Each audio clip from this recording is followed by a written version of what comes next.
Today on SAU News, President Biden's plan for student loan forgiveness is currently on hold.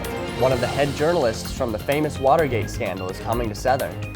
How is SA replacing the yearbook this year? These stories and more coming up. SAU News starts now.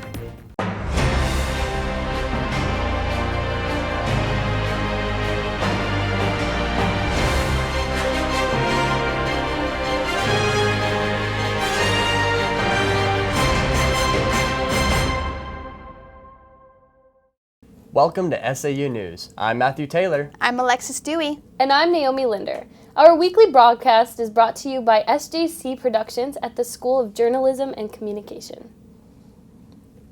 For anyone who's taken out student loans, chances are you're looking forward to President Biden's forgiveness plan.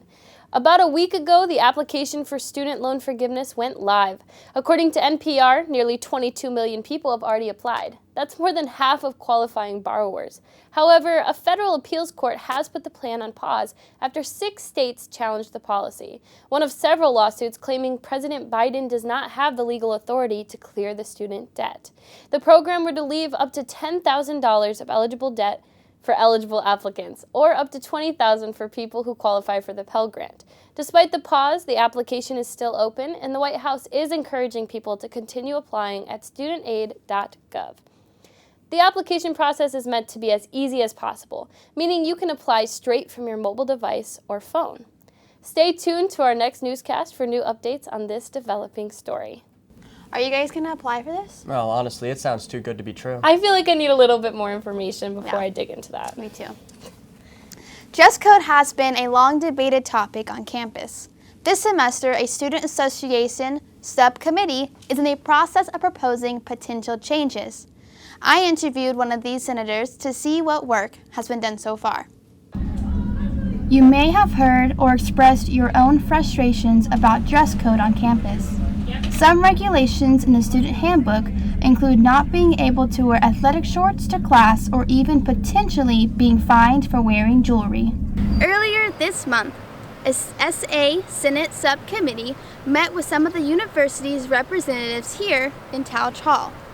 They discussed some of their concerns with our current dress code, and they proposed some of their changes. Monday's meeting was actually my Senate subcommittee, and we met with the Student Development Committee working on proposed ideas for what we want the dress code to be in the future. Mostly what we want to do is we want to create a dress code that everyone is familiar with and everyone is comfortable following. We just want to bring comfort to the students. That was our main point, and also hold up our Adventist principles at this institution. Fenwick says her committee wants to keep details and potential changes private until official decisions have been finalized. Recently, professors took a survey regarding their opinions on the current dress code, as well as ways they enforce it. Stay tuned to SAU News for an upcoming update. Last June marked the 50th anniversary of the infamous Watergate scandal, where journalists exposed former President Richard Nixon for wiretapping phones and stealing documents. This December, one of the scandal's head investigators will be here on campus. On December 1st, in Isles Gym, investigative journalist Carl Bernstein will speak on this topic, why truth still matters. School of Journalism and Communication Dean Dr. Rachel Smith, who helped coordinate this event, hopes to show the importance of deciphering the truth from modern news. The event is free to students as well as the Collegedale community, although the university asks that visitors and students RSVP. For more information, visit southern.edu/truth. With the school year in full swing, we get used to our classes, schedules, and routines. But this year, there's one thing missing: the yearbook. Southern's yearbook, Memories, will be discontinued this year. According to Student Association President Kenneth Batista, there are several reasons for this cancellation. First, no one applied to be this year's editor. Other options we're considering, ranging from providing students with photo albums to creating a magazine-style yearbook under Strawberry Festival. Ultimately, the Student Association decided not to print any materials, but instead have a dedicated Student Association Flickr account, where students are free to download images taken throughout the school year and share them on social media. However, one question still remains. What's going to happen with all the money originally budgeted for yearbook? Just because you're not getting a yearbook doesn't mean that we're not going to spend that money on students. We're reinvesting all that yearbook money into paying people to become vendors at 4239.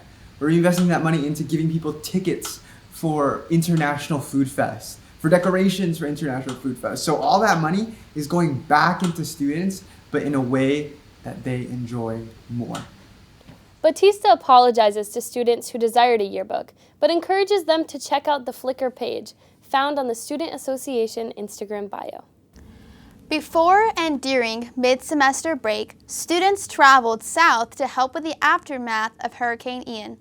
The first group of volunteers primarily helped run points of distribution where community members affected by the Category 4 storm could get free food and water. The second wave of volunteers worked on debris removal or muck outs. Junior business major Colin Glenn says he worked in the warehouse driving forklifts and sorting goods donated for relief programs. A total of 39 students volunteered between the two trips, more than previous years. Volunteers also talked and connected with the hurricane survivors in Southwest Florida. After playing among the top 8 teams internationally, a Southern Enactus team had the opportunity to travel the world. This year, the Southern Enactus project Acuna Soap Industry was the only American team that placed in the International Action with Africa Challenge. This granted them an all-expense-paid trip to Germany to continue the competition. Acuna Soap Industry's history and goals were presented by Amanda Blake and Adana Andino to a panel of judges. While they didn't make it past the top 4, they did win 8,000 euros for their project.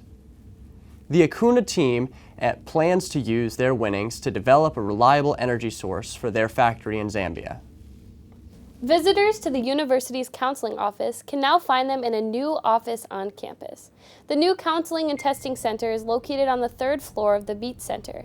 It's a good balance between privacy and providing a central location with easy access for students. They provide individual counseling and work closely with other campus resources to ensure that students get all the support they need to be successful. Currently, 3 full-time counselors and 3 part-time counselors are available to keep up with the demand for counseling services. Counseling is free and confidential. The counseling office is currently updating their website to include additional resources and new programming for next semester. Appointments can be made by calling 423-236-2782 or by stopping by at the office. Intramural teams and activities are a large part of Southern's on-campus culture. Currently, we're wrapping up an exciting season of flag football. But here at Southern, we don't actually have any official varsity sports teams that compete with other college campuses. Digital storytelling student LaRon Matheson asked students whether or not they think Southern should have competitive sports teams. Should Southern have competitive sports teams? Yes, because I feel like it'll be a good opportunity for the students to not just be confined to playing against these people here. Some students are a higher level than most of us, so it would be a fun challenge and experience to get to know other schools and their way of doing sports and stuff. I think we're already pretty competitive with intramurals itself, and if anything, I think it will just bring us together as a school, and I don't see why not. I wouldn't really benefit from that. I'm on Gym Masters, so I really appreciate a non-competitive sports team. My answer is yes, because if you play sports with others, you can learn from that and you can grow. Yeah, so I think we totally should. It's a great way to make bridges outside of campus and make those connections off campus. And I think it's also just really fun to be able to play with other people and just have more opportunity to play. As you can see from LaRon's reporting, a majority of students appear to support the creation of a varsity sports program. SAU News is a student-run production here in Southern School of Journalism and Communication. I'm Matthew Taylor. I'm Alexis Dewey. And I'm Naomi Linder. Do you have a newsworthy story? Head over to our Instagram and send us a message at SAU_news. Thanks for watching.